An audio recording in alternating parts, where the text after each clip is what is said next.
Familiars are awesome. Changed my mind. Some people think they're just a waste of time. But in today's show, I think we're going to talk about, are they a waste of time? And if they are, how do you make them not a waste of time? Right? And talk about just how awesome they can be.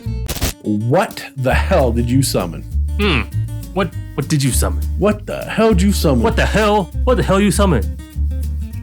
Oh, that's really cool. High five me for my familiar. Yeah. Oh. And I'm in a mood, guys. He's in a mood. Leave me hanging.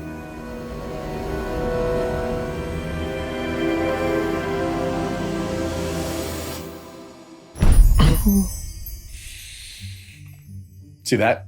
I was too busy landing. Pro landing. Oh, look at that. Getting so good at this. You've got to be at least level 5 lander now. I wonder sometimes whether the Dungeon Master is actually teleporting us here, or just like casting a lower level spell. A lower level spell? Yeah. Like Magic Circle? Like Find Familiar. Oh, just ritualing us. Yeah. Low CR curmudgeons. Yeah. On that note, I think I'm going to read the note and move on from that. Terrible. All right. Attention. Read out loud exactly what is written on this note or be destroyed and replaced. Welcome to Caffeine Cantrips, the show where we talk about D&D or else. Oh, hello, summoners. If you've been in a TTRPG game like Sean number 435 here, you know there's always a pet collector in the group. Oh, I know. Have you spent half a session trying to pry the ranger's fingers off the wyvern egg? Cast sleep on the druid so they don't adopt the owlbear's owlet cub? Stop the paladin from redeeming the entire pack of wolves and their goblin riders? Well, friends, do not despair.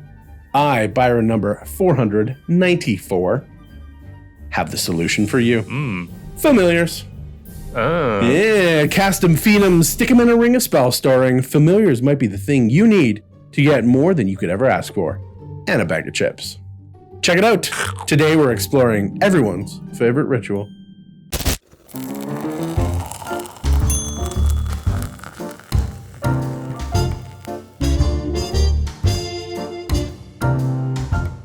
Well, welcome Hi. back, everyone. Yeah. To yet another episode of Caffeine and or Cantrips, the show where we're forced to talk about D&D or else. Thanks for being here. We're really excited. I'm really excited. I don't know if you're really excited for this. I'm always excited. Yeah, are you? Yeah, I'm excited about everything, Byron. Good. It's an interesting topic that we have been given this particular week. Yes. Or month or year. I don't know what it is anymore. But no, it's really exciting to think about familiars in the game. In the game that we love so much. Familiar with those? Are you? Yeah. Me too. I think generally they're pretty underutilized in all aspects of the game, actually. Yes, they are. I think so. I mean, and I think that's why there seems to be two camps. Two camps? The Which one has s'mores? The pro familiars versus the amateur familiars? The con familiar? The con familiars. Yeah. I like amateur familiars better, but pay for those. Get shows. good. Noobs. Yeah, there's some people love them. Some people think they're just a waste of time. Right? But in today's show, I think we're going to talk about, are they a waste of time? And if they are, how do you make them not a waste of time? Right? And talk about just how awesome they can be. Because they can be awesome. They can be awesome. Right? They're going to be awesome. Familiars are awesome. Changed my mind. Oh, that's another kind of show. Well, you're going to do it. Yeah. Hit me. Yeah. Right? People are like, yes, familiars, but. Yeah, but. Right? It's supposed to be yes and. Right, yeah, but. There are a lot of criticisms. I mean, not that many, but there are some significant criticisms of familiars in 5e. Interesting. Yeah. Okay. One of the main ones are that they are a very limited combat potential. Okay. Right. Like the only thing that people they say out there, the denizens say that all they're good for is the help action to give you advantage. It's great to get advantage. Oh, it's awesome. But they say like that's all they're good for, right? Because like they can't do anything else because they die so easily, right? I suppose. And even if you grant yourself the help action, every dirty turn that you can, the DM will always choose to attack it. It's your filthy round, rogue. Right? Go. And if DM attacks it, your familiar is going to die. It just will. Maybe not this time because you're lucky, but next round, if it gets attacked again, like they're going to die. They're just so vulnerable, right? Interesting. In combat. Okay. Right. If they're beside you and your melee character, right? They die too easily, right? And the usefulness in combat, they say, is that it is okay early game. They say a lot of things. They do. The internet guys. Internet. Okay. They say it doesn't scale well into the end game. Familiars. Interesting. Okay. Right? That's the argument. Ooh. Some people say familiars makes combat overly complex. Right? And it's difficult for new players to get into it. Right? Okay. Right? There's more resources, more mechanics to deal with, right?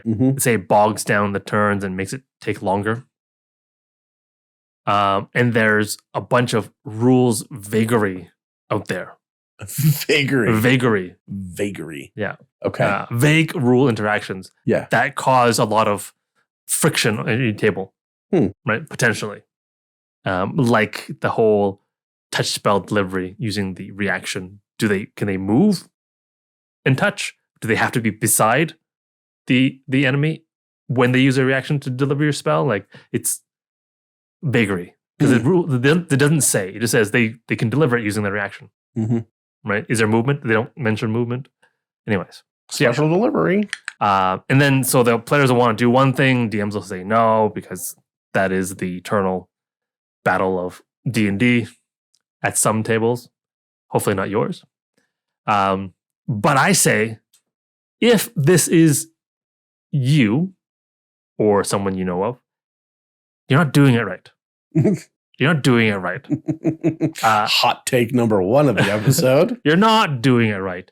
I don't think that familiars, their main utility is combat, right? I think combat's great that they have there, but it's really just a side benefit, right? That you can even use them in combat, right? Their greatest strength, mechanics-wise, kind of, I think, is in other things, non-combat uses, like scouting and exploring, right? Okay. They're small. They can get into places that you can't, right? They're over 18. Oh. Ooh. They can get into the bar and buy, or they can buy you cigarettes, right? What a great campaign. The kids campaign. The kids campaign, yeah. We just want to buy that dirty book. Hey, wait, are you 6 familiars in a trench coat? This doesn't look like you. Oh, sorry, my bad, Mr. Bird. And they have different senses than you do. So they can go out in the middle of the night and still see the dirty mag to buy for you. Right. I mean, this is so good that if you have a rogue, it'll just sideline him if you're not careful. It can potentially, take over the scouting. Yeah. They're great for object manipulation, right? You got so many feet, just go and pick up things, move things, touch things, right? Go through the bars, go pick up the key from the sleeping guard, whatever, right? Oh, through the bars of prison. Yeah. Yes. Okay. The bars on the street. Yeah, I was like a different kind of bars. Down the alley. Yeah.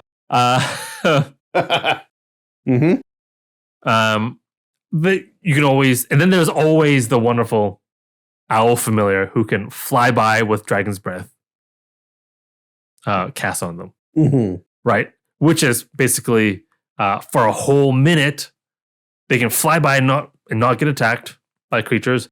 You can do 1d6 damage in a cone. No, for 15 feet. No, 15 feet cone. I think 15-foot cone. I think your damage is off. 3d6. 3d6. You said 1d6. Oh, sorry, 3d6. Yeah, it's even 3 times the effect. Right. And if you're doing it if you do it straight down, that's a huge area. It can be. Check out your geometry. Check out your cones. Yeah, cones downward. They're like for circles. an entire minute. And right? Mm-hmm. Who says they're not good in combat? But it's in the end. They do. Right, they do. Them. And that's not even including the Warlock Pact of the Chain familiars. Right? People will say, oh, Pact of the Chain, you're trading off all these cool things from the other pacts for just this dirty familiar who is really kind of crappy in battle. But you take all these things that I mentioned, the non-combat stuff, and their familiars is like this on crack. Or cocaine, probably. It's a better one. Familiars on cocaine, it's just so much better, right? You can share their senses. You can talk through your familiar. You can telepathically communicate with a familiar anywhere as long as you're on the same plane of existence. Given that you spend the right invocation. Correct. Yeah. Correct. Yeah. But if you're going to go Pact of the Chain. Totally can. Right. Totally can. Right? Like, and this changes everything. Mm-hmm. Do you need to negotiate with a hostile NPC? I'll just send the familiar to do it. And if he dies, okay, send him back. Right? He won't enjoy, but he'll be back. He's okay. Right? Probably. Probably. Right? You need to spy on something or someone one kingdom over. Done. Just send your familiar. Right? You can do it invisibly. Like you can go on forever. You know where he's at. You can talk with him. Like it's like it's like you are in another country, in another nation, right? You need to find a criminal in the town. You don't have time. You need to sleep. You need your long rest. Send the familiar, right? He doesn't need sleep. He's a spirit, or it's a spirit, right? Just go find it. Interesting. Okay. Right. Come back in the morning. Tell me what you find, right? Or like you need to go. I want to know where the thieves guild is. Oh, I'll go find it for me. Right? If he doesn't, maybe it doesn't find it, but at least it can tell you where it looked in the morning, and you don't have to personally go there then that day, right? So familiars, Pact of the Chain or not, open up this whole new world of creativity and fun that's beyond combat. Because in combat, the Pact of the Chain guys have some extra combat stuff to make it interesting, but still, it might be better just to shoot Eldritch Blast, really, right? Can be, depending on what your goal is. But outside of combat, there's so much stuff you can do. Yeah. Right? It's like another PC almost. Can be. Right? So hopefully this has convinced you guys, right, that familiars might not be as useless as you think. And I think as we go on through this talk, you'll find out even more as we dive deeper into this, how much more awesome familiars can be once you move beyond just like mechanics as well. Interesting. Yeah. You didn't even bring up like the A10 Warthog of familiars. Tell me what this A10 of the where you play like a small race and then you cast Reduce on yourself to make yourself tiny. And then you get a flying familiar to carry you because they can carry you now that you weigh less. And then you just fly around on the back of like a hawk dropping fireballs and stuff. During combat? During combat, yeah. Really funny. It's pretty awesome. Cone awesome. Straight down and get Cone straight down. Boom. Oof. So all of the things that you just said are all awesome and very easy to create compelling counters to as a DM, right? As well, right? None of them are overpowered. Well, that's the thing, right? Yeah. So it's not necessarily like the person that you're tailing a kingdom over can't have people watching out to see if anything is trailing them or whatnot, right? Depending on how powerful they are, maybe there's some magical wards or some glyphs of warding and stuff out there that your familiar can't quite pass, so it can't get all the info.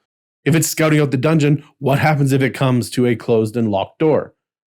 Or just a closed door that weighs more than 10 pounds, right? Like there's a lot of ways. Oh, there's a puzzle here. Yes, right? Like it can't do everything, but it can get you a great idea or get you a good leg up that's relatively safe. None of the stuff that you said is game breaking. No. Right? No. But a lot more than just the help action. Absolutely. Right. I mean, they're all the help action, but in way better ways than just in way better ways. Help. And I'm surprised because I found playing with a familiar Yep. and taking like a wizard from 1 to I think 17-ish, I always had use for my familiar. Right. Every single combat, it was important what they were doing, whether it was giving help, whether it was giving the rogue sneak attack just by being in the presence thereof. And hey, if the DM wanted to use the action economy of the enemy Right. to specifically attack my familiar, that is one attack that the tank doesn't have to take. Right. Right? So that frost giant's dropping that big frosty axe on, great, kill the familiar. Why? Because the paladin lives to fight another day. The barbarian lives to rage. Well, and I can another bring round. back my familiar. And that's 10 gold. I'll even charge the paladin for that. No problem. They will pay it happily. Right. It's cheaper. It's cheaper than a potion of healing. Yep. Right? Right. For that damage reduction that you just did for the team. No. If the DM's targeting your familiar, but you pay the cost in dignity. Do you? Yeah, and sadness. Do you? Because it's unless you're a horrible person who doesn't care about the familiars. Well, it's not as bad as previous editions where there was significant penalties to having your can familiar. die. You can die if your familiar dies. Yeah, D&D had some dark times. Good old people. second ed. But no, I think that what you said there, and I repeated it, but familiars are just more than the help action. Mm-hmm. Yeah. Well, just like clicking on the like and subscribe button is more than just a help action. Ooh, it is. It is so much more. It helps the algorithm help us help you with more of this content. So make sure you spend a half of a second, a third of a second. Some of you are pretty friggin' quick. Yep. I've seen some of that micro that you guys do in your games. 150 inputs a second. Yeah, 360 no scope that thumbs up. Hit the subscribe and the notification bell. We come to you once a week. Don't know what day it is. It's a mystery, but it's mostly Mondays. Mostly. Unless our editor screws up. Oh, editors have lives too. They do. But yeah, no, I think it's really important when we start talking about familiars and the depth that they can give us, not just in that kind of mechanical sphere that you just brought in, right? You did just speak a lot to the combat pillar and the exploration pillar, right? Both of those are really excellent. Excellent. But I want to take a moment to focus on that. The role playing. The role playing. Because you did bring up there at the end, like, there needs to be a value to losing them. Doesn't need to be, but yes. Yeah. Oh, I think there unless does. you're a horrible person. Unless you're a horrible person. But before I talk about that and what they can do and what they can be, just a quick thought that I have to drop out there on the division of labor when we start talking about familiars. Yes. So in your session 0, if you plan on having a familiar or a sidekick or any kind of attaché to the party, it should be clearly decided as to who controls what of these NPCs. So if it's a familiar, it should be under your control mechanically, right? Because it does what you tell it to do when you tell it to do things. That's in the rules. But what happens outside of that? Are you in control of it? Are you RPing it? Or is the DM RPing it? Because technically, if you're summoning a spirit from somewhere else, it is an NPC. At my table, generally, I control its personality. I control its voice. I control whatever. You're a control freak, though. I do like to run a smooth ship. But if the player wanted to take control of that, I would be fine with that as well, right? But there should be a clear understanding of who is doing what. Yes. So normally I let the players run it mechanically in combat. If it's a sidekick, I have no problem having a stat block ready to go for them to take care of it and do it, especially if it's a long-term sidekick and not just kind of like a major NPC that's with the party. If it's something that's actually attached to the party, definitely I give that to them. But for what I'm about to talk about, I think it's really important that in this particular flow of ideas, the DM is in control of the role-playing side of it. Okay. Just for now. Let's put a pin in it. I think I got some things to say about that. Well, I don't want to put a pin in it because I want to talk about that. But you could put a pin in that idea. Fine, I will. I'll come back to it. Player stuff. Cool. I think Now, speaking of players, it's funny that you mentioned that, but I think that there needs to be a lot of personal bonding and growth that can happen with your familiar. Okay. So if you're going to have a familiar, let's say you're a first level caster and you've taken Find Familiar to bring it into the game, I want you to establish a backstory regarding that familiar. You want the player to establish a backstory. If you're coming into the game with it, I want to know, when was the first time you summoned the spirit? Okay. What happened? Did it go off without a hitch? Right? First time Ash met Pikachu, not so great. Not so great. Right? He electrocuted half his family. Yeah.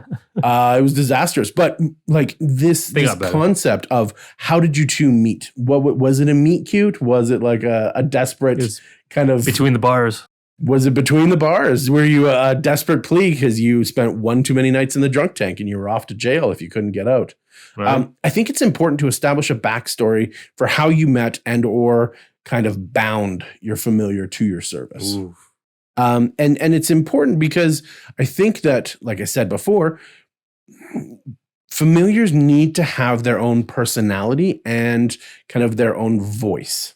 And not necessarily their own voice is, the squeaky, funny little voice that they, whatever, right? Like, not so that, but they need to have their own perspective and their own kind of skin in the game. It's always that squeaky little voice. Because they're like, hello. I'm a tiny snake. Slither.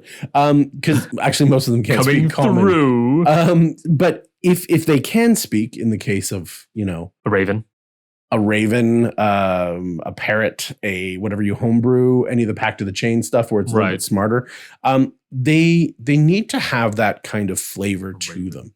When we bring these familiars to life, just like with our spell casting, right? I cast Firebolt. What does that look like? Right? Is it a bolt of fire, or is it a flaming arrow, or is it a comet that comes down from the heavens? Right?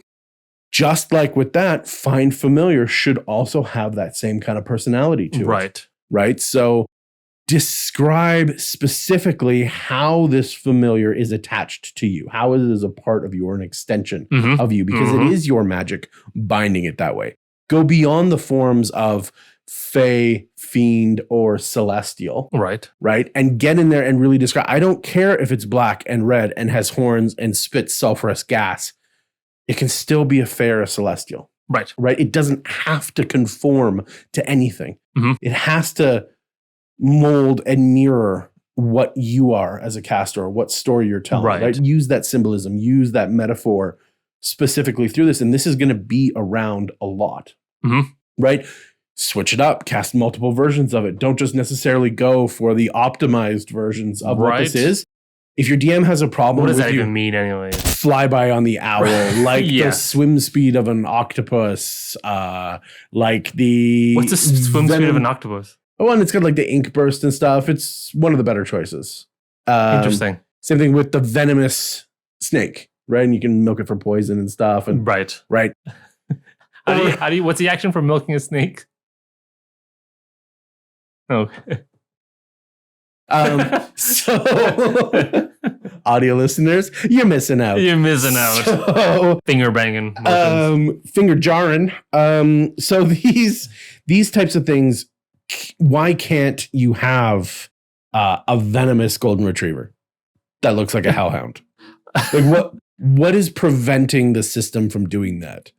Because they're golden retrievers. Sure, but who cares?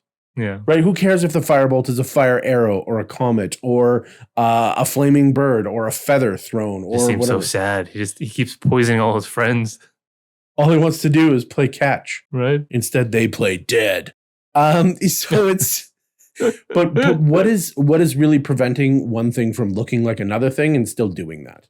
Right. Yeah. Honestly. Yeah. No. Honestly. Yeah. Right. It doesn't change the mechanics of the game. I think snakes might get climb speed though. So that golden retriever that just starts climbing up, super creepy. But it should be super creepy. It's a venomous golden retriever. Right. Is that golden retriever flybying with dragon's breath? Yeah. Sea platypus.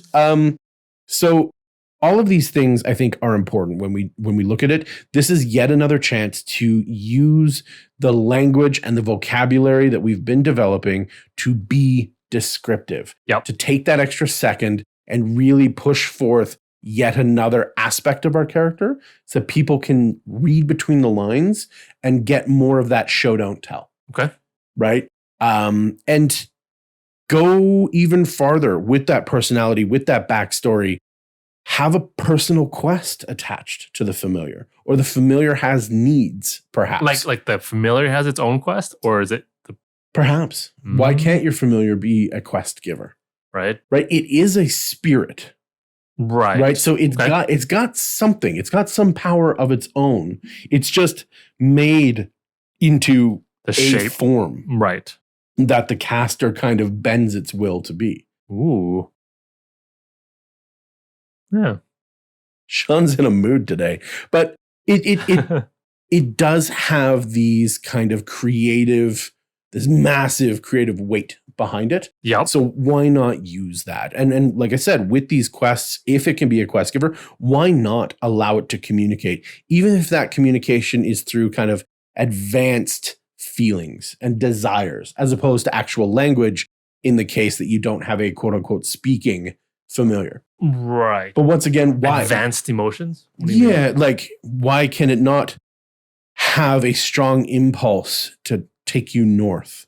Oh, okay. What's up there, lassie? Like, why do you want me to go towards that well? Right. Right?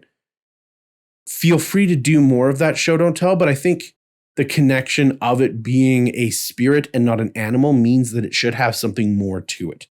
Right? And we shouldn't be afraid to push that boundary on both sides of the screen. Okay. Right? The DM should be pushing it. I think and know that I would, as long as it's within the agreed upon kind of interactions. Right. I think players should as well.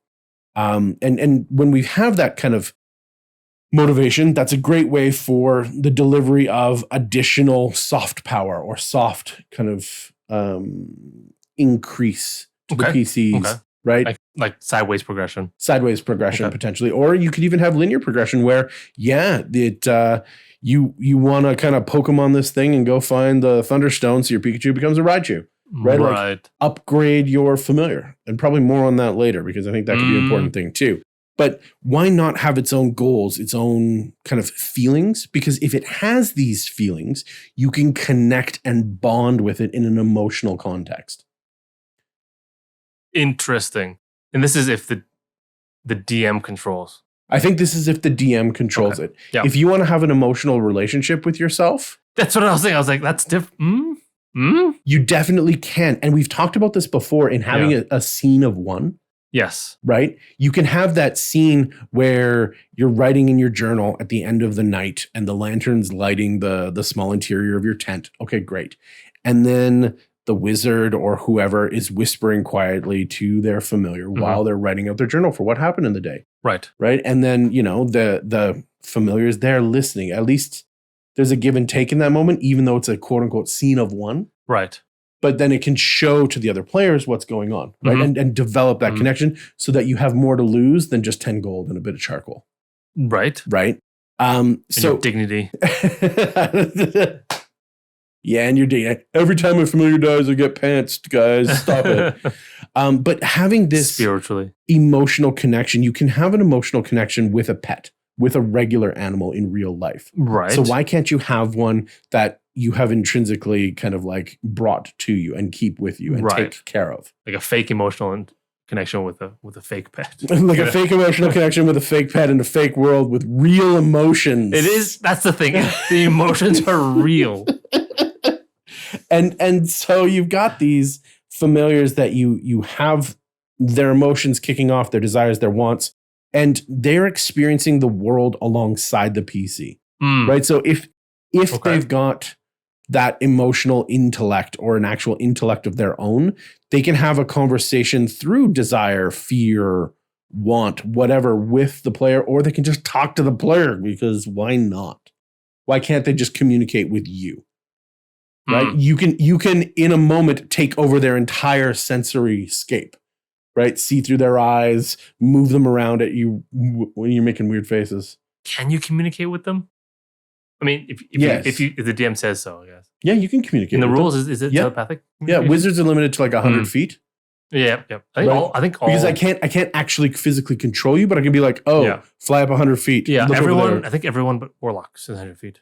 Yeah, warlocks Pact have of the this. Chain Pact of the specifically, Chain yeah. specifically has the benefits. And so if they're experiencing the world alongside you, this gives you another aspect of, as the DM, to increase the amount of things that you can do, the amount of hooks or bait that you can throw. Sailor Moon style. Sailor Moon style. What was that, Luna? And Artemis. Jeez. Weeb. There you go. So, I think it's important having those different viewpoints, right? And even having, the bird sees in different patterns than the human eye detects. This puzzle makes sense because it's a geometric match. That's your hint, right? Interesting. Or the bird, or the hawk has much better eyesight. You can see that thing you thought was a buffalo is actually a mouse. Yeah. It's a color puzzle. Your dog has no idea. He's it's just one color to him. Ball. If there's no blue, I can't see it. No, but you can use these game mechanics, right? The snake has some form of tremor sense or something. You can feel the mechanics or the mechanisms working behind the thing. Whatever. Like the anteater can get his tongue into the hole of the button. But use these things. They've specifically chosen these forms. Do what you can with these forms. Yeah. Think as if you were the PC druid wild shaping into this. What all can you do as this particular thing, right? Because it's more than you think. Yeah. Right. So utilize these kinds of ideas. And these will create lasting moments, right? No one can quite reach the button at the end of the little chute. But the anteater comes along and blah, blah, blah, blah, blah. Or the worm. Or the worm, the worm, the snake or whatever. Oh, this is the worm now, guys. He's a worm and a hook. It's also a bait. But yeah, so the worm goes in and boop, pokes it. Okay, great. This is actually awesome. Yeah. Right? And nobody else could have done it. Maybe somebody with an arrow. Okay, shh. We don't talk about that. But the idea that there's a corner. Something that, there's a 90-degree bend. This could only be done this way. Yeah. Or this is the solution that we figured out, and now we'll always remember this moment fondly. Right? And lastly here, as far as making the familiar unique. Okay. This one's going to be a bit of a stretch. Oof. But I think it's awesome. Gotta do it before the workout. Let's do it. We need to stop just defining spirits the spirit of the familiar as a spirit alone. I think that there's so much room to grow in that definition of spirit.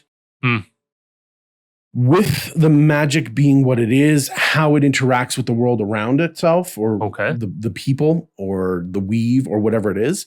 Why can't this spirit be more like the personification of a memory, or a feeling, or a core aspect of the character, or maybe even a shard of the spirit of someone close to the PC? Interesting. Living or passed on, right? Dead parents in the backstory? Not anymore. Your hawk is now actually your mother or father. Come back from beyond the grave to support you the only way that they can, right? And so now they have a vested interest in how the PC is doing. Yeah. But simultaneously, as you go through working with this, you begin to discover like, I have a monkey familiar and I want to go fishing. But the monkey ties the hook in a certain... My dad used to tie the hook that way. The monkey dads. Or my mom always used to leave certain wildflowers on my pillow. And then every time I come back, there's like a sprig of flower on the pillow, on the bedroll, before I settle down for the night, right? Like there's these clues that there's more going on here than meets the eye. They're Transformers. No, the mom jokes are on point in that campaign. Potentially, but then she's a hawk and she can claw their eyes out. Right. How dare you? But like, even if we go and we look at like Inside Out, right? We've talked about it before, but like, what happens if you have a spirit that's the personification of sadness in the character? Where does the sadness come from? Why has it manifested in this way? What are we trying to tell with this story? right? Right. What happens if it's the first time you swung a sword and defeated all the other kids at like mock war when you're playing war, and that's the spirit, that's the memory that is personified. Right. And so you don't just get like a toad. You get like the king toad, victorious and valorous and monstrous is he, even though he's this big. Right. But then there's a demon king toad. There's a hypno toad. There's a personification and an intent and a feeling that can come out of this. Right. More than it's just a spirit. It cost me 10 gold. Right. I can get another one. I think technically it's the same one, but yes. Yeah. It just says a spirit. It doesn't say. Yeah. Right. So yeah, like what would happen if it's your family, right? Every time you summon a different animal, the DM kind of figures out who in the family tree this animal would most likely be, or shares the traits of, and then you can summon different people, to help you, right? There's so the anteater. Oh crap! It's Uncle Jerry. Jeez. I know that tongue movement. Yep. That's our rating gone up from PG to PG-13. Hey, I was not thinking anything dirty. It's just the way he eats ice cream, guys. Right? Or the way he eats ants. Oh, Uncle Jerry the anteater. Now an anteater. He's actually an anteater. Who could have seen that coming? Right? Oh. Looks just like him. Cricket eater. Come on, people. Get your mind out of the gutter. I told you he's in the mood today. But, if we dig in and we make this an important consideration of the PC, it's far easier to create this important shard of ourselves outside of ourselves that's more of that show don't tell. And we actually have a strong bond to it. Emotional, intellectual, backstory, all of these things kind of coalesce into one kind of significant thing that is always right out there in front of everybody else to see. Right? You don't have to hide it. It's unabashed. It's there. And this would be the player role-playing? And this, again, this could be the player role-playing it. This could be it's more likely the DM is role-playing this and having some secrets that are going to come out over Interesting. time. Okay. Right? Now, if it's the backstory that the player has described, right? When you go into your backstories, do you tell your DM secrets your player or your character doesn't know? Right? Why not? You should. Why not? Why can't this be know, something? but your character doesn't know. And then you give them that thing like, hey, this is Victorious King Demon Toad. And they're like, what? And you're like, yeah. Do whatever you want with it. Do whatever you want with it. Have fun. See what you can do with it. And it's like, oh, okay. I don't know what I'm going to do with it right now. But now I can start thinking about it. Now Sounds we can like fun, share and we can build it, right? And whatever's going to happen, right? And so beyond that, right? Prompt. You always need to be asking, how do you want to do this? What does this look like? What are those reactions? Glancing around, what are the faces of the people and familiars doing, right? Because if that dog is your brother, right? Not only is it a loyal companion, it is the loyalest good boy that ever will be. Right. Also your dad. Your brother and your dad? Oh, sorry. Yeah, just your brother. Just your brother. Yeah. Your dad's another dog. Your dad's another dog, right? They're all dogs. And so, like, why? Yeah, I think it's super interesting. Maybe you've got that emo character that's hiding all the time, but he's got a golden retriever as his familiar, and that's his emotional bond. That's his only soft vulnerability. That's it.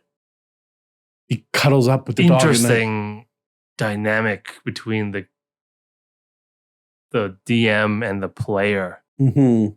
That's RP and character stuff. Anyways, I definitely have things to say about this. It's a massive idea. I do want to hear what you guys have to say about it, because I think this is kind of key to exploding the idea of find familiar into the role play side of things. Yeah.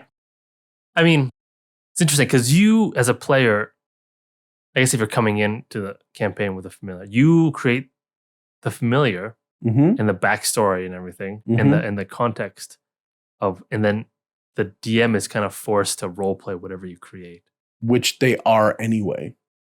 Well, no, I mean, because I create my player, but I create my character, but I role play my character, right? Well, this is interesting. In our games, we create the NPCs, major NPCs that you create, but then they're given over. It's interesting. It's interesting because anyways. I'm just imagining, because you said base it off of like a memory or something. Mm-hmm. It's like a crow that's the manifestation of the most embarrassing moment of your life. you thought it was a fart, and you pushed a little too hard. You just messed yourself in front of all your family and friends. You've heard a crow laugh at you, right? And constantly through the whole campaign, the crow can talk. Just reiterates the story in front of everyone. Yeah. The audience with the king. All the time. Hey, you know this guy? Ka. You know what he did? Ka. Yep. Great. Yeah, it can be. It absolutely I like it. I like it. You can do so much with it. Yes. Right? Yes. Like humor, drama, all that stuff. Mm-hmm. It's cool. Well, and what a great way of thinking, what memory is powerful enough? Mm-hmm. And we've seen this before with like Peter Pan, right? You have to hold on to a happy memory so you can fly. Mm-hmm. This memory is strong enough that it empowers magical being. So what memory is strong enough that empowers the familiar? It'd be an interesting aspect for a BBG.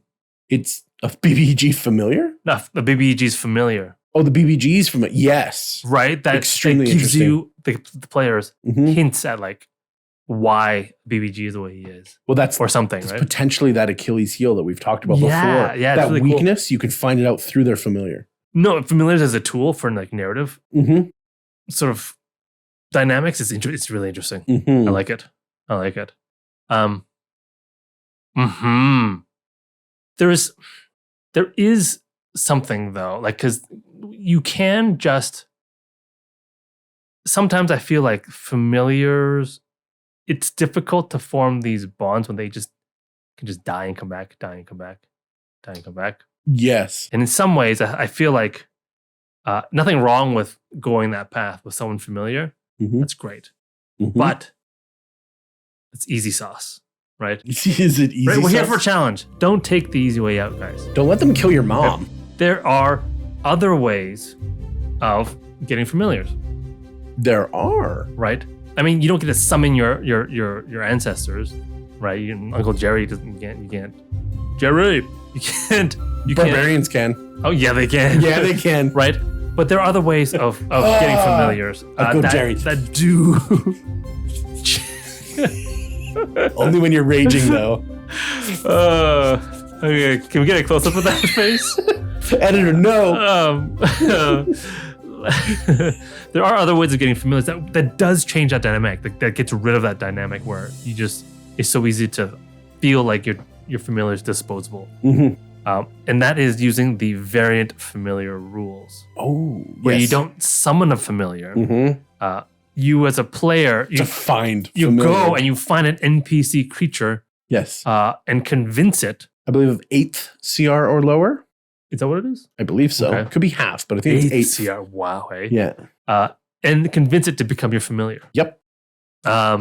Is there any creature types that's you need to? I don't necessarily think so, but if you're using the variant rules, they're already kind of special creatures anyway. Yeah. So gazers, tressums, mephits, imps, quasits, pseudo dragons.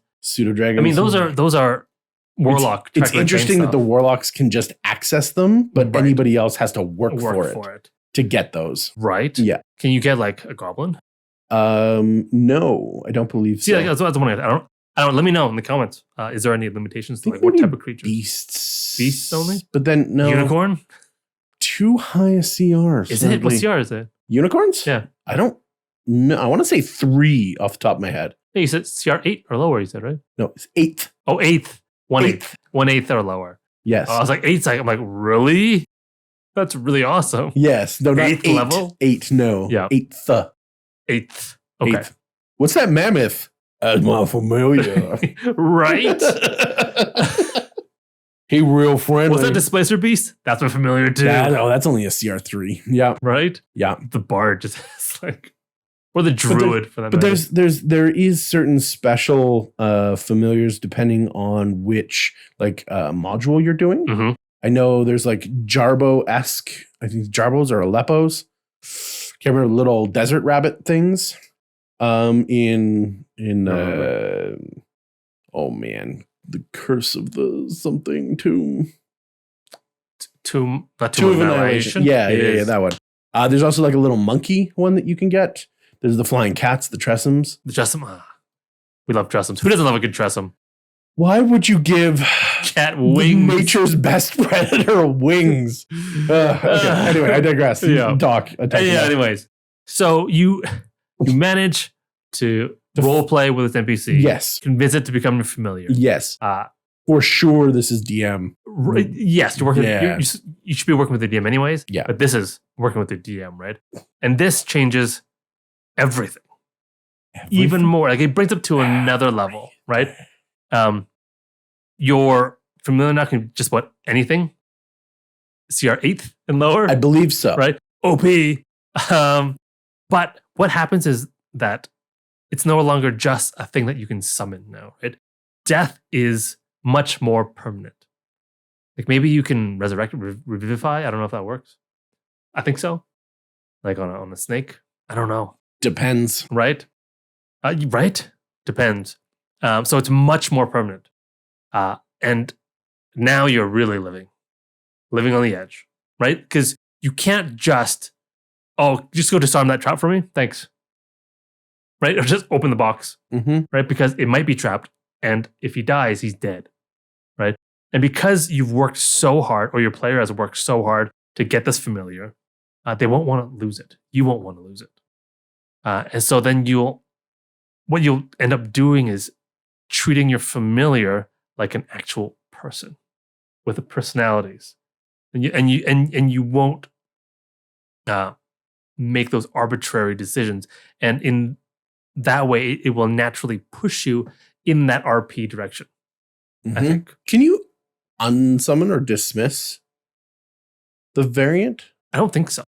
Interesting. Okay. Because it's not a spirit. Right. Again, rules vagaries. I don't think so. Interesting. It's just what it is. Because it's not a spirit. It's an actual snake. Right. Because it'd be weird.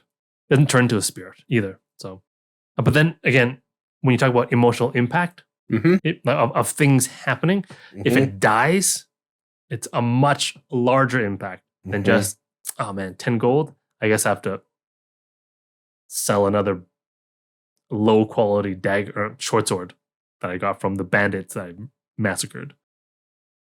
Right? And but there are dangers, I think, if this happened. Like it's wicked. It makes the whole thing more serious. The whole expedition of the familiar journey now. It's not just something that's semi-disposable that can come back. Right. It's something that's actually that you can lose. Right? You can go convince another snake or whatever to become your friend, or another tressum, but it won't be that one. Right? So when you lose it, you lose it. And it's really harsh. It is really harsh. Second ed, like, at least you don't die. But on the inside, it makes, I think, all the interactions and all the decisions and everything you do with the familiar much more meaningful.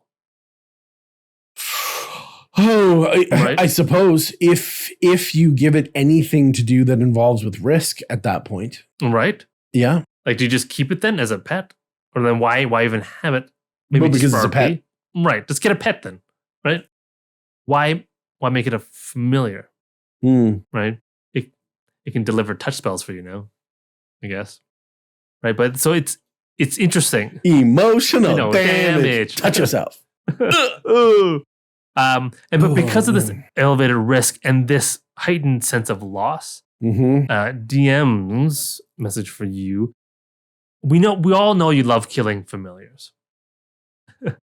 You all do, because it happens, right? And it doesn't feel so bad when it's just 10 gold, right? And you bring back another one. Oh, if they don't care about it, neither do I. Right, but Fireball's gonna fireball. If you're going to kill one of these familiars, and when you do it is a DM decision. when the familiar dies, usually it's because the DM's like, it's gonna die. Hot take, I don't know, but yes, gonna get that dog.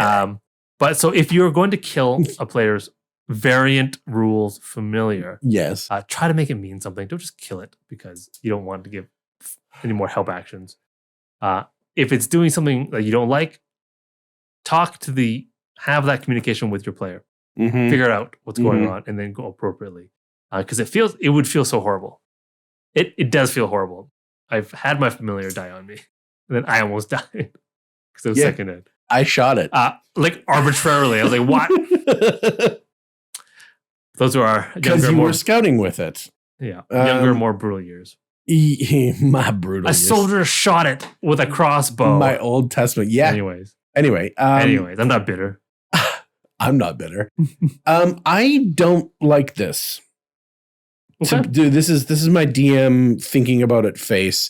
I don't like the amount of negative connotation to the amount of work to how much it means.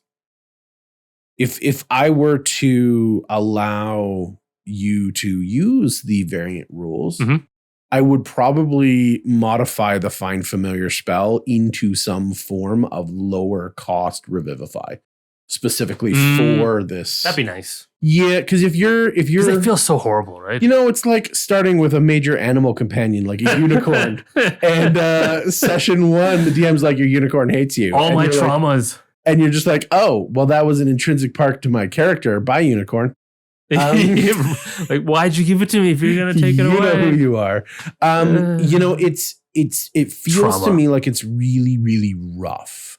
That's my memory that my familiar is gonna take. Yeah, that's the loss of my other familiar. It strikes me as too much consequence for not enough work. And if you want to do all the things that you said, do the flyby with the dragon's breath, blah, blah, you never will. No, you never will. I see PCs hoard useless magic items forever. Yeah. And they have no value to the PC. Right. Well, they have value. Inspiration tokens that are like temporary for that session. They don't use those. Yeah. Right? I don't like the trade-off in that particular. Yeah. So I would find a common ground where I like that your idea. Yeah, and maybe it doesn't cost 10 gold. Maybe it costs 10 times the level you are in gold. So that it is a more powerful familiar, perhaps, and maybe you can create kind of like a sidekick-esque thing, so that because this is a more important thing to you, it should have more survivability. Right. And that goes beyond kind of like just hit points necessarily.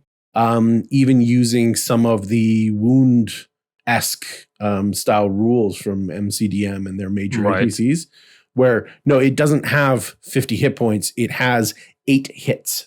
Yeah. You can take 8 hits before it falls. It doesn't matter how much damage, or maybe that's magic missile. Oh. Yeah. Okay. Right. Or maybe that's my familiar DM. In really? like approximate tens of hit points. Yeah. Whatever it is, make it a little bit harder. I don't know. But I don't.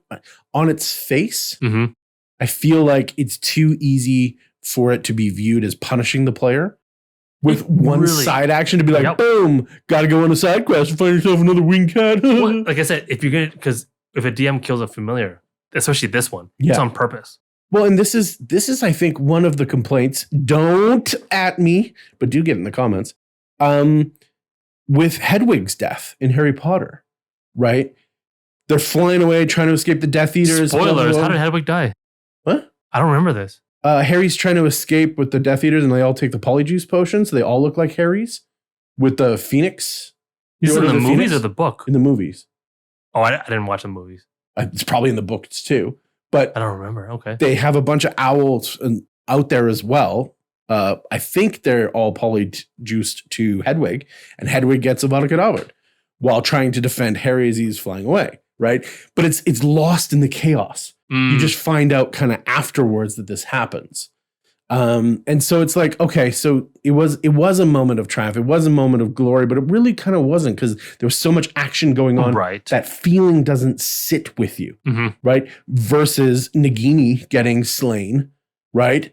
Voldemort is like, what just effing happened? A part of my soul died. Right. And he feels it and he notices it. Right. And so they gave the bad guy more recognition of his familiar than they gave the protagonist. Right. And I'm going to say protagonist, not hero, because Neville Longbottom. So anyway, why is your bottom so long? That's the end of my Harry Potter stuff. But No, I think it's important, like you said, though. If this is something that is important to the character, you need to know why you're taking it away from them. Yes. Right? And if you're taking it away from them on a semi-permanent basis or a temporary basis, then it doesn't have to be as groundbreaking a decision to do so. It should still have meaning. It should still have intent. Right. But then it's not just like, oh, it's gone. Yeah, whatever. Next. Right? You can make a moment out of it. Yep. Right? And you ought to. And like if a PC does. You have to, right? Because this is going to create that emotional connection and really kind of spur this and turn it up to 11. Right? And if you're doing this, if you're creating something that has this kind of value, the rest of the party should be saying, what the hell did you summon? What did you summon? What the hell did you summon? What the hell you summon? Yeah, that's exactly it. And this is where you get things where we have plot catalysts, right? Where the summoned creature could be extremely important. It's not necessarily just a passive observer. Right? Maybe you need magically infused snake venom. Maybe you need the quill of a Tressim's wing freely given. Right? Maybe you need these sorts of things. Use them in initiating quests, in revealing hidden information, in guiding the characters, in providing some of the things that they need in a way of supporting the decisions that the players have made, right? They got to go, oh, no way. We get to check this one off because I've already got that. That's so amazing. I'm so smart, what guys. What are the chances? And everyone else around the table is like, oh my God, it's not like the DM totally just did that for you. But it's okay because we all get to celebrate now, right? And it's because you made decisions, you are getting rewarded for making decisions, right? And that's back to that taxes and subsidies thing. Yeah. You made a decision? Good job. Good job. You didn't just wallow in ineffectual sort of analysis paralysis. Yeah. And I think it's really important that we do that, right? We can, have certain aspects of these creatures because these creatures are magical in a way. So they should be more special than the regular versions. And if we are using variant rules, if we are using these as personifications of memories or values or an element or whatever it is, right? There should really be that thread woven into the plot so that other players can join in on the enjoyment of having that in the party, right? And give them additional reasons to roleplay this stuff out. Right, because that's what we're looking for is more hooks. Right, more integration. Every session, baby. And this really allows you to get and gain more narrative perspective on what's going on, right? More viewpoints, more information, more stuff going on. And when we do this, when I say narrative perspective, I do mean metaphorically and literally. Right? Because we've talked about you can see through their eyes. Right. Sometimes you can speak through their mouth.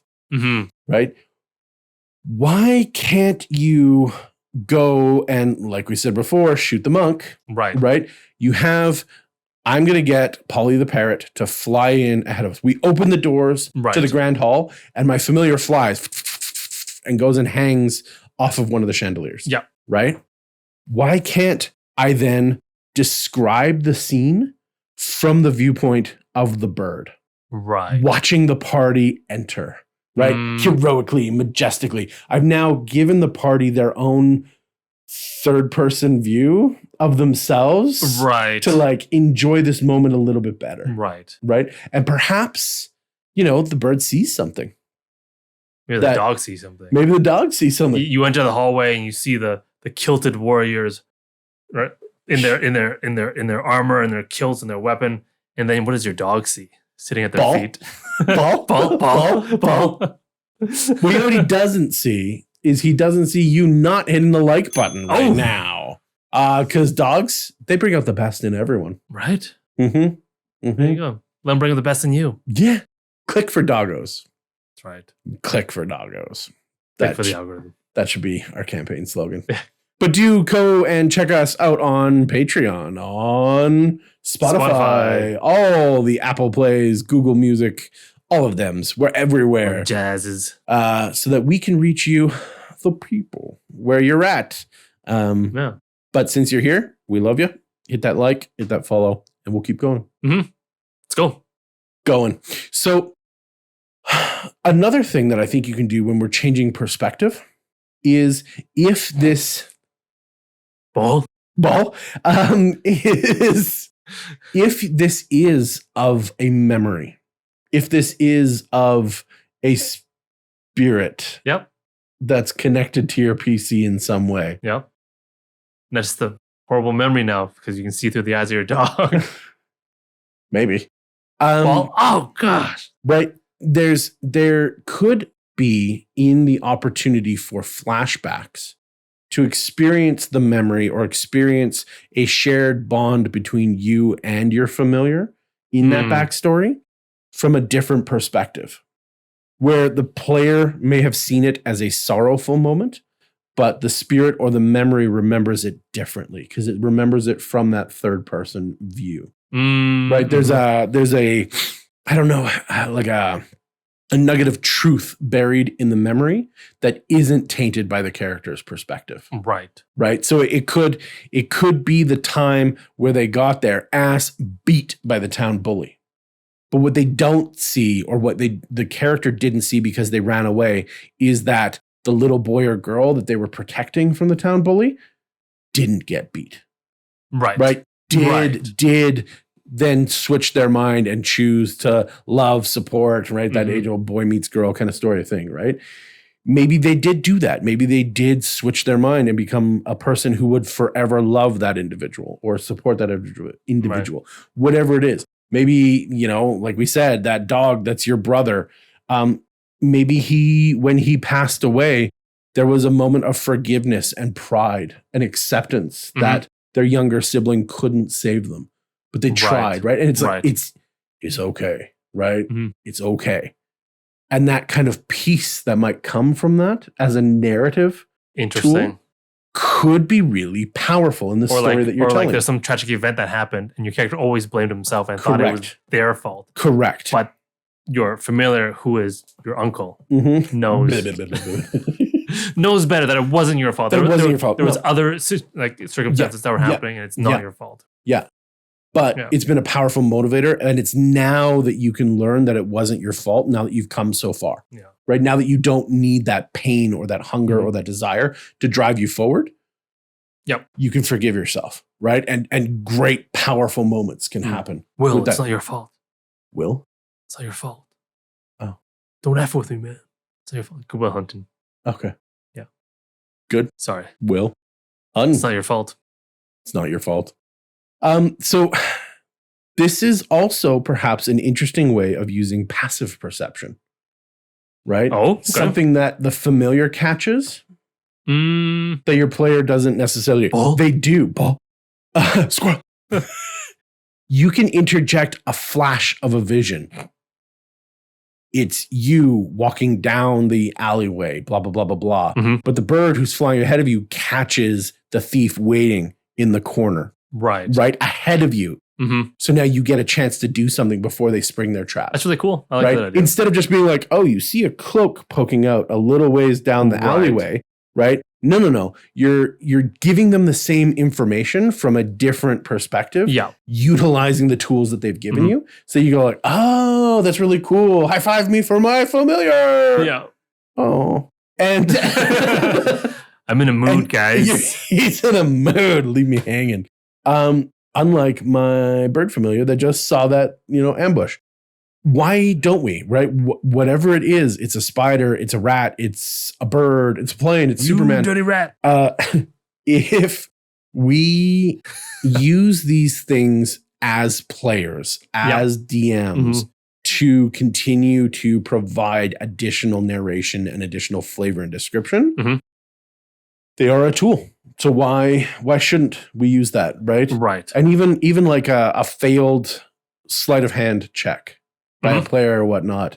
Oh, the familiar squawks.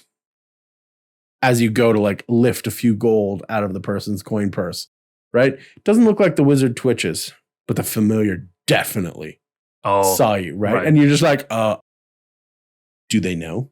Do they not know? Of course they know. Of course they know. Right? But it's one of those moments where you could be like, this is a really interesting thing. Yeah. Do I go through with it? Do I back off? Blah, blah, blah. It gives interesting choices, is what I'm trying to say. And in interesting choices, like you were talking about, I think combat and drama go hand in hand. Nice. Damn it. Introducing situations where the familiar becomes a source of tension is really interesting. Uncle Jerry, stop it. You've got that flyby owl, right? Mm-hmm. It going in, scouting. Your BBEG grabs it with a mage hand. Right. Doesn't require major magic to do this. No. Catches it and slowly drags the bird towards them, right? If this is an important aspect of your character, if this is a rare golden-tailed, red-winged Ubermensch hawk, right?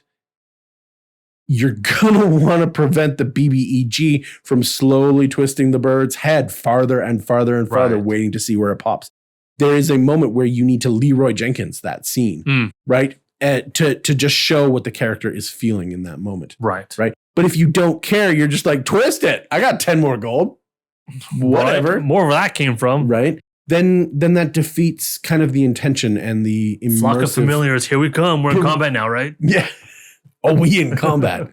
But if there is a source of tension around it, we can use that, not just I kill the familiar. And as a DM, I don't think I've ever targeted a familiar specifically other than yours. We almost killed it. Like all of my familiars. I can neither confirm nor deny. In combat, it's not an optimized move. It needs to be a move that's specifically designed to hurt the player's psyche, not their hit points, right? Right. And so it's for the regular combat, no, there's no reason to target the familiar. Right? Or there shouldn't be. If it gets caught up in an AoE, it gets caught up in an AoE, right? These can happen, but they can resummon those ones. If they are stolen or kidnapped or whatever, right? This can Uncle provide Jerry, where a are really you? Who stole you?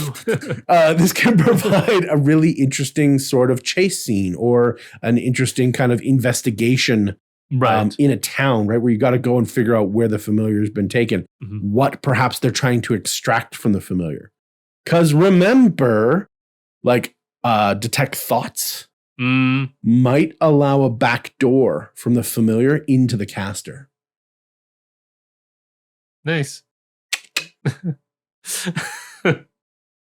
Get your mind out of the gutter. Tips out of it's a weird one. No, why can't you dig in to see what the familiar has been looking at and seeing as it's been perched on the caster's shoulder, right? Or I was like, it brings to mind, like, what if they get kidnapped by Fae and your familiar is the embodiment of one of your memories? They do all that Fae shit. Oh, and they start effing with you and like removing the memories and stuff. It can definitely happen. Fun, super fun. And super interesting. I have never heard of this. I just made it up. But I've never seen even kind of a piece of this in play or in an actual play or anywhere, right? I just made it up. Yeah, we know. We got that part. But it's creative. It's interesting. It's unique. And now it should be in like 1,000 games. It should be, but... It should be. Like, view, subscribe. Yeah, when you go on doing these kind of unique twists and whatnot, this really does cement in the character's mind how much value they have for them. It's not just a pet, right? It's not. I see it as your cat. I don't care about your cat. But you care about your cat. You don't care about my cat? He's all right. You love my cat. He's all right. He's good when he's calm. Yes. Yeah. Calm emotions. Meow. He's variant rules familiar. He is variant for sure. But, having something, like I said, having something bad happen to it or potentially bad happen to it, right, really hits the player where they don't want to be, and that's in risk mitigation. Yes. Right? It brings it to far more of just like a minute and mundane thing of just resummoning and taxing the players 10 gold at a time. It's not going to matter. 10 gold is nothing. It's boring and useless. But if you hit them where they live, if you use that to increase the villainy in the game, if you right, there's so much more than 10 gold in 10 minutes to what we're talking about here. Especially if this is, like we said, a core aspect of yourself, a memory, so on and so forth, right? And when we do that loss and reunion with the familiar, right? If you haven't lost it, but you've saved it from whatever threat it was, right? We've seen in media how powerful these moments can be. So if it is the memory, right, of where you couldn't save that family member or whatnot, right? We saw that in Spider-Man in No Way Home, when the other Spider-Mans are trying to not repeat their own mistakes. Right. And the amazing Spider-Man saves MJ when he couldn't save Gwen. Right. And how much emotional impact that scene has, even though he doesn't really know the girl. He doesn't really care about the girl. He just knows that the other Spider-Man does. Yes. But he actually gets to save her. Right. And it wrecks him. For a moment. It's such a great moment. And then it's a beautiful moment. Perfectly acted. It's beautiful. But it's so good at what it's trying to show. Mary Jane, she's just Spider-Man's familiar. No, the Spider-Men are Spider-Man's familiar. Oh, okay. Yeah, that's what I'm saying. Flock of Familiars. Flock of Familiars, Flock of Spider-Man. That should be a spell. What level, guys? Get in the comments. What level is Flock of Spider-Man? 2, I think. Oh, nice. They're just should be a little higher. Spider-Man's got to be very small Spider-Man. very tiny. Very small. Ant-Man's, hey. Another example of like really powerful familiar-esque creatures out there was Mushu from Mulan. And I haven't seen the live action, sorry. But I haven't even seen the animated one. Really? Yeah, anyways. It's your history. It's a beautiful example of like something that is really passionate and really kind of creates a lot of tension, a lot of friction, but also a lot of comedy and a lot of moments, and has its own kind of wants, desires, personality to it that really shows through more of an aspect of the main character, in this case Mulan, right? Her courageous want to protect her family, to protect her homeland and whatnot is also exemplified in Mushu's want to protect the lineage, protect the ancestors and whatnot. So there are these beautiful kind of symmetries to what you can do in the storylines, and use one to impact the other and really magnify both. Okay. And as we always say at Caffeine and Cantrips, with your NPCs, you can be brutal. Be brutal. Right? If they can get that snake back, and you know that, you can hurt that snake real bad to teach them a lesson. Right? More than one way to skin Uncle Jerry, the anteater. Oh, no. Don't do that to the snake, Uncle Jerry. Leave the snake alone. You can use them to tell parts of the stories that you couldn't otherwise tell in a very blatant, brutal way. Right? Especially if you know that they can get them back. Right. If you can go through that reunion cycle as well. But what happens if they bind the spirit? What happens if they bind the memory? Right. And now you have to go and get a piece of yourself back. It's so much more impactful in that side quest, in that main quest, whatever it is, to go and do that. So be brutal, teach them lessons, let them feel the power. When you kill a familiar, do their bodies stay? No. Oh, they poof. They poof. Okay. In my world, they poof. Okay. So you can't just like eat You're familiar permanently. It's an expensive meal, but hey, if you got nothing else. It's like a really good berry. Yeah, no, they disappear. I also do like if you're trying to extract silk from your spider or poison from your snake or whatever, it only lasts like a day. Okay. Yeah. There's a limit to it, so you can't just like hog it all. And right. Yeah. Sell poison. You guys want takoyaki? Yeah. Let me get an octopus for you. But we're in the mountains. Don't worry. One familiar and a couple cantrips. Here you go. Yeah.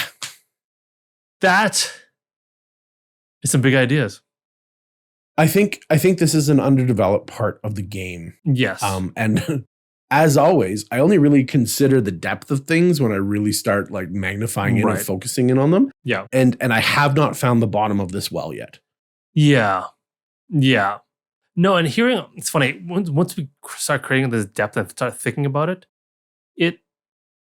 and earlier in our talk, I said, let's put a pin in this idea. Oh. This whole like the dichotomy between players and DMs and familiars. Let's go back there for a second. Because after talking about all this stuff, it becomes more apparent to me. Okay. I think. And this is more the player side you were saying? This is both. Both? Okay. Yeah, just in general. There's a bit of a familiar paradox. To summon or not to summon? No. Between player control of a familiar versus a DM control of a familiar. Okay. Right? Because the more a player is in control of a familiar, the less a DM can be in control of. Right? Like if the player is making the role playing as a familiar, then the DM can't role play as much. Right? And vice versa. The more control a DM has over a familiar, the less control a player can have. Kind of. Right?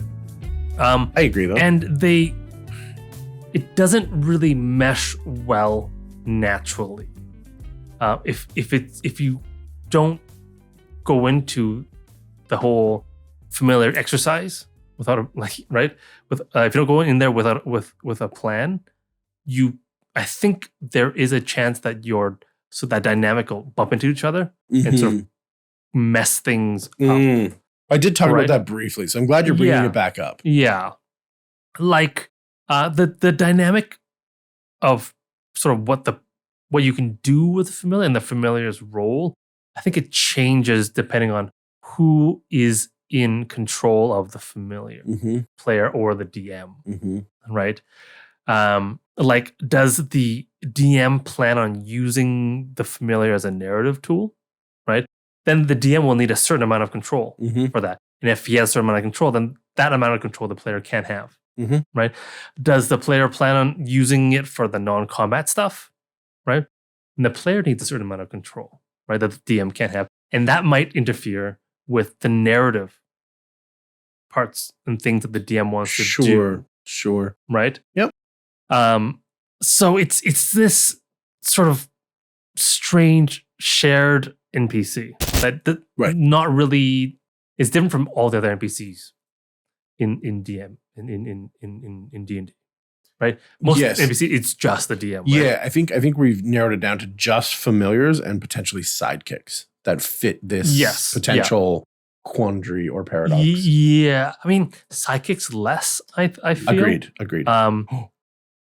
You didn't hear anything though. Didn't hear it move, but it didn't punk my microphone. Right? It's a weird shared NPC, especially the Pact of the Chain. Go on. Familiar. Because again, who creates the familiar? Right? The background, personality, right? If like you talk about a player coming into the campaign, they build it. Right? But what if I don't come in the campaign with a familiar, like the Pact of the Chain Warlock, I get it level 3. Who then creates the background?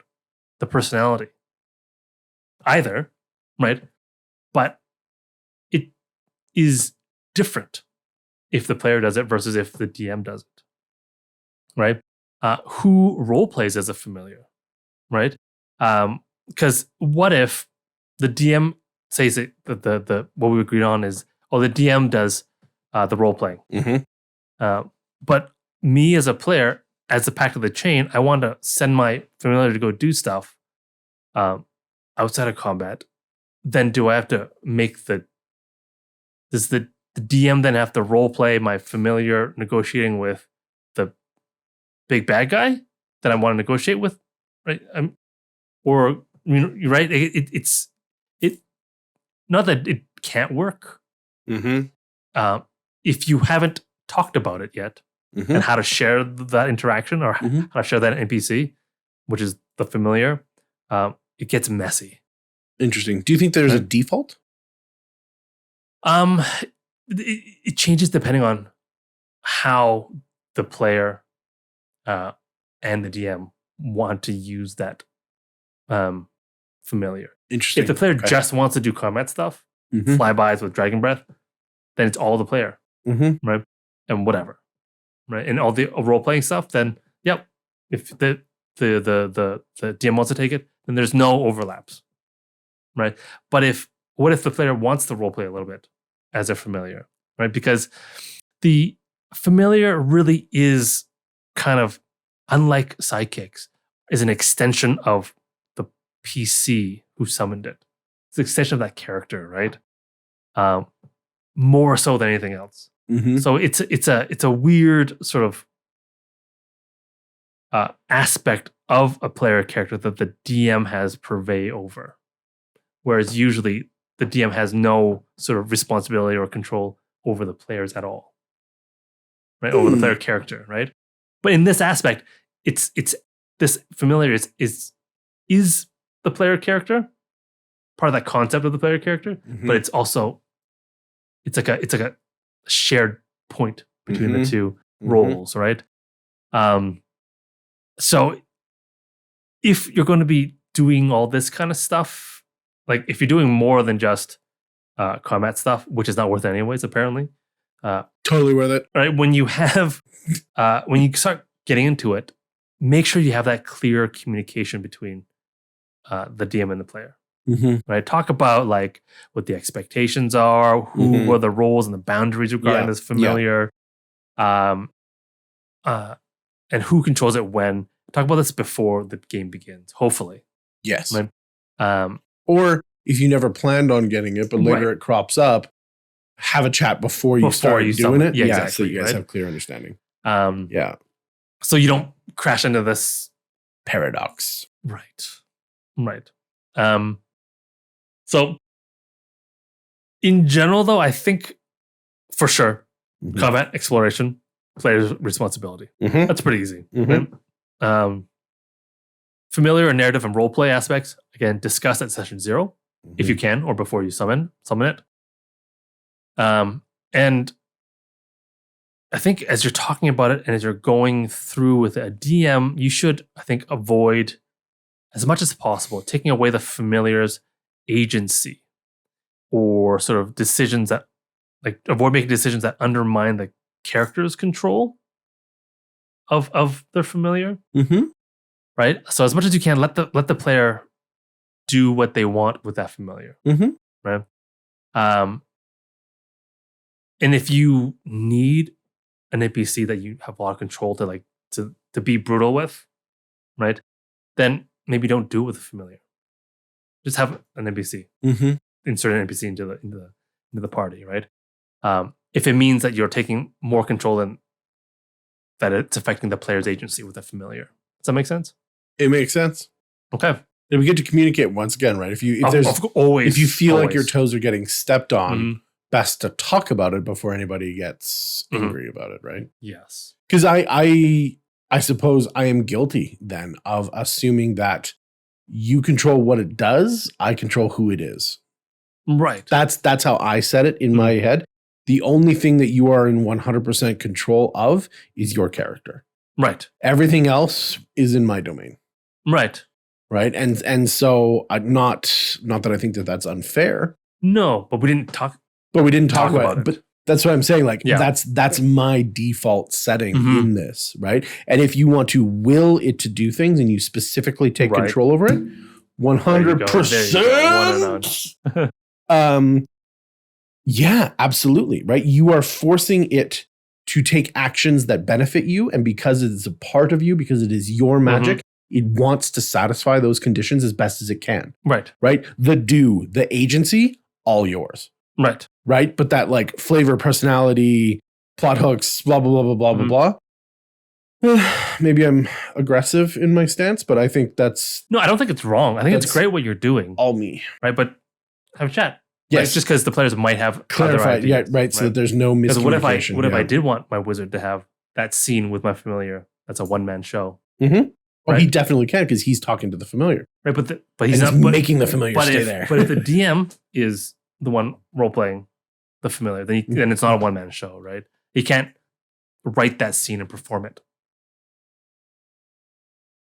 Because it's the DM, right? I still think he can, right? And then Well, you just throw it out there whether the DM intrudes. well, that's the thing. Like, well, the quotation DM's or like, not. no, he doesn't do that. He didn't say that. Right? Like, talk about it. Talk about it. Right. Right? And then I think the last thing I want to leave you with this whole paradox and talking about familiar control is that make sure you remember to have sort of respect for each other, right? When dealing with it. Because you may not have talked about something and something just cropped up, right? Always remember that both the players and the DM, you guys should approach familiar control, like the control of the familiar, with respect. Like the other guys, the DM has something they want to do, the player has something they want to do. Don't think that the other person, like, don't assume that they're idiots, right? There's valid reasons, and respect each other's will, and then figure out a way between the two of you to work it out. Because the goal is, I think, is to create sort of more enjoyable and immersive experiences, right? For everyone at the table. So don't let the paradox ruin things, because familiars are awesome, right? Yeah. And then I suppose in response to that, I would agree and say, as DMs, we should defer to the player. If the player's doing something with it, you're going to yes and, like you're supposed to, right? And kind of allow that tug of war or play to come at you, even though you want to do something with it. Like you said, there are other ways we can get this done. Instead of the familiar doing it, hey, baby, it's a dream sequence time. Or, right? Or a prayer is answered or whatever. Well, I mean, it's in the way of like the warlock, Pack the Chain. A perfect way is that, your patron takes him over. Yeah. Right? Well, I don't want it to do that. No. He doesn't talk like this anymore. It's, hello. You've been naughty. Uncle Jerry? Yes. I've always wanted to do that. I didn't even know birds had tongues. Man, great old ones. They're weird. They are out. Right? But yes. No, I like that. I think that's actually really cool. It's really cool. But it's a very easy paradox to solve with basic communication. Well, exactly. Yeah. Like most things. But basic communication is harder than it should be. Right. Yeah. And that's why we go back to our, general rules, right? Don't attribute malice to it right away, right? Be understanding, like appreciate what the other person's trying to do. All those fun things. All those stuff. Just do those it. fun things. Just allow it In real life too, not just D&D, so guys. Good. Yeah, be productive. That's your session ASMR. We've been talking for a little while. Yeah. And I think that what you said is really good to end on, but I don't want to end there. I want something else. I want something more. And I think I'm just going to tease. That's the podcast paradox right there. If you haven't checked out our description, down there should be a link to a little document that I will have created. Way down. Shouldn't be way down. Way down there. Oh, it's way down there. Okay. I think that there should be some investment in familiars.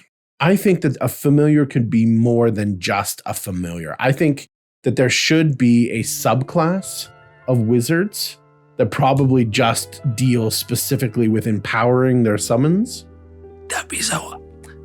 Right. And depends on how you do it. Might be imbalancing, but yes, okay. No, I don't think it would be imbalancing at all. Depends on how you do it. Yeah, I mean, we have rangers who have kind of specific animal companions and stuff.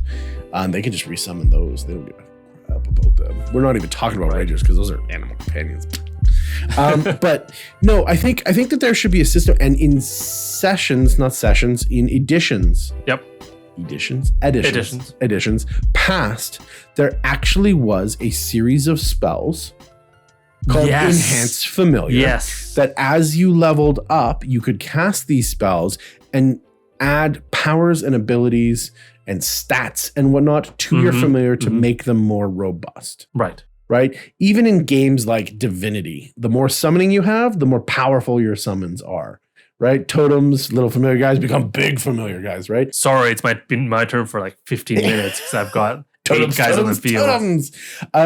Yes. But I think that there should be kind of an aspect out there. And while I don't necessarily think that in that special document you might find there'll be a whole subclass, there just might be. No. But I do want to propose a system of using wizard spell slots or using spell slots in general to empower your familiar. Just like necromantic wizards or wizards in general can expend like animate dead and control undead and whatnot. They can spend those spells at the beginning of their day to continue control. I think that we can donate some of our power to our familiar to be an extension of ourselves. I think that'd be so cool. To go from whatever his name was, Scaredy Cat, to Battle Cat. He-Man. I know. I don't know. The green cat. The green and orange guy. Yeah. Anyway. He's green and orange? If you know. Yeah, well, he's in Green Battle and black? Cat. No, green and orange. Green with orange stripes. That's weird. He thinks he's green. He thinks he's fully green. He's fully green when he's in his, like, sniveling mode.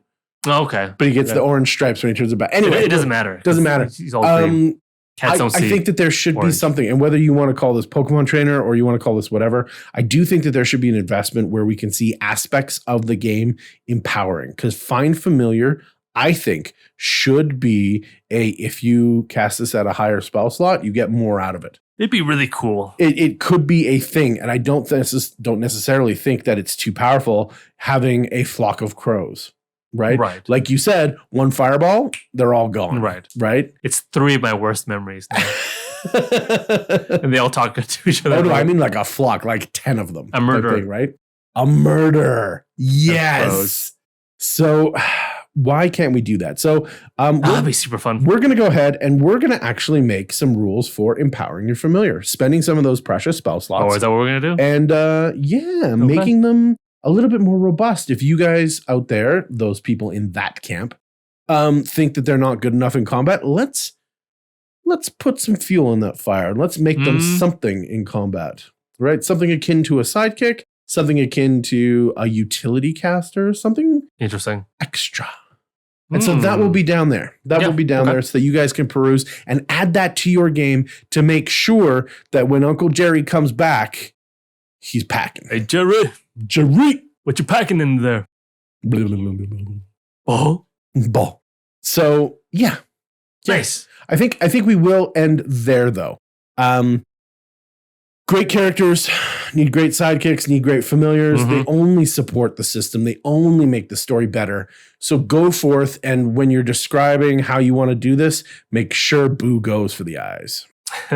Always go for the eyes. Go for the eyes, Boo. Wonderful. Yeah. All right. Hope you guys enjoyed the talk. Yeah. Familiars. I love familiars. Super fun. And I think conceptually, we have just opened the door for a lot of conversation and a lot of thought. Yes. And it's something that we can't necessarily handhold you through, and nor do you need it, because this is opening up the gateway to your expressive creativity and your talent. Yep. And now you can take it and show us how awesome it is of a tool. Let us know. Did you hate familiars? Think they're dumb? Do you love familiars? Why? And after our talk, do you love them even more? Yeah, you do. I want to know. Yeah. But, me too. Yeah. Me too. Awesome.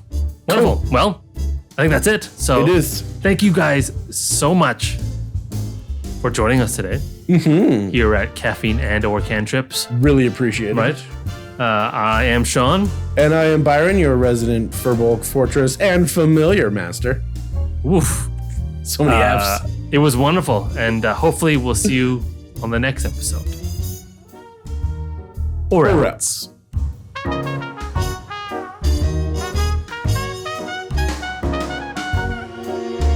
Oh, hello, summoners. If you've been in a TTRP jam, yeah, GIF, GIF, game, redo it. Oh, hello, summoners. Wait, I wasn't ready again.